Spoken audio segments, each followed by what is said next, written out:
এটার আসলে কি সত্যতা আছে আপনার কাছে? ওটা আসলে তারা আগে প্ল্যান করে বসে আমি জানি না, লাইলাপুর যাওয়ার সাথে সাথে ওরা হচ্ছে মানে একটা হইচই শুরু করে দিচ্ছে এবং আমি মনে করি বলছি যে দয়া করে ভিডিও ছাড়বেন না। আবার ওরা সবাই ভিডিওটা চাইয়া দিচ্ছে, কারণ ওনার সাথে হচ্ছে আমার ভালো সম্পর্ক।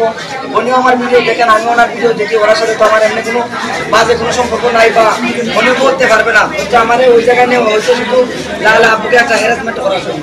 এটা আমি যে ভিডিও পোস্টের পরে আমি বুঝতে পারলাম যে এটা হচ্ছে তাদের আগে একটা প্ল্যান ছিল, বা হয়তো প্রিন্স মামুন ভাই হচ্ছে গনি ভাই হচ্ছে প্রিন্স মামুন ভাইয়ের বন্ধু, ওদের হচ্ছে আগের একটা প্ল্যান ছিল যে তারা এটা এখানে গন্ডগোল করবে বা এখানে বড় ধরনের একটা তাদের ঘটনা ঘটানোর প্ল্যান ছিল। এটা আমার জানা ছিল না। এটার আসলে কি সত্যতা আছে আপনার কাছে? ওটা আসলে তারা আগে প্ল্যান করে বসে আমি জানি না, লাইলাপুর যাওয়ার সাথে সাথে ওরা হচ্ছে মানে একটা হইচই শুরু করে দিচ্ছে এবং আমি মনে করি বলছি যে দয়া করে ভিডিও ছাড়বেন না। আবার ওরা সবাই ভিডিওটা চাইয়া দিচ্ছে, কারণ ওনার সাথে হচ্ছে আমার ভালো সম্পর্ক।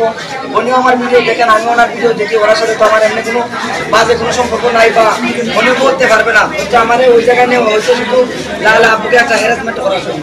এটা আমি যে ভিডিও পোস্টের পরে আমি বুঝতে পারলাম যে এটা হচ্ছে তাদের আগে একটা প্ল্যান ছিল, বা হয়তো প্রিন্স মামুন ভাই হচ্ছে গনি ভাই হচ্ছে প্রিন্স মামুন ভাইয়ের বন্ধু, ওদের হচ্ছে আগের একটা প্ল্যান ছিল যে তারা এটা এখানে গন্ডগোল করবে বা এখানে বড় ধরনের একটা তাদের ঘটনা ঘটানোর প্ল্যান ছিল। এটা আমার জানা ছিল না।